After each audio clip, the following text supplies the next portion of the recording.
Hi guys, welcome back to this channel. On today's tutorial, I'm gonna show you how you can turn your activity status on TikTok on or off.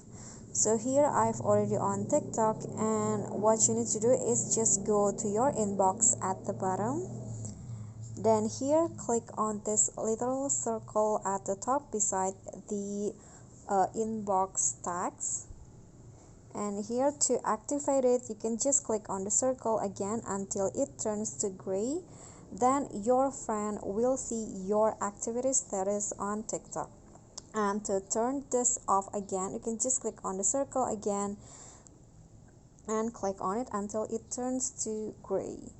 Okay, so that's all for me. I hope this will be helpful. So thank you for watching. Don't forget to like, comment, and also subscribe. Bye.